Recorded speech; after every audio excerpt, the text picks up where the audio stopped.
कसं आहे पब्लिक, तर आज आम्हाला नाश्ता करायचा होता. नाश्ता करण्यासाठी रूमवरती काहीच नव्हतं. मग काय पोह्याचा बेत ऐकला आणि मग चालू केली ना प्रोसेस आपला धिंगाणा राडा. साहित्य जर कमी असेल तरी आपली आहे तीच टेक्निक वापरायची, मस्त जबरदस्त बनवायचं. डायरेक्ट मित्राला म्हणलं, बाई तू पोहे कसे बनव तसं बनव. त्याने बी काय मग गोलेगत चालू केलं ना बनवायला. पण तो बनवतोय कमी, नाच जास्त करतोय. आमच्याकडे काय मोठं बघून नव्हतं, मग आम्ही लहानच बघण्यामध्ये कार्यक्रम केला. शेवटी भीती होतीच मला की सांडणार म्हणजे सांडणार.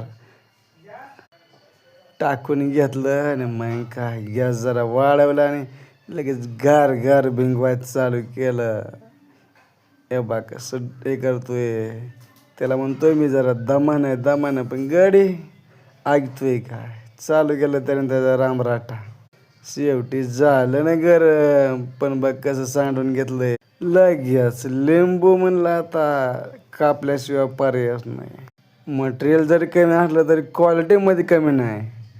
लिंबू टाकलं की म्हणलं मग आता क्वालिटी एक नंबर. शेवटी पोहे बनवून झाले, या मग खायला.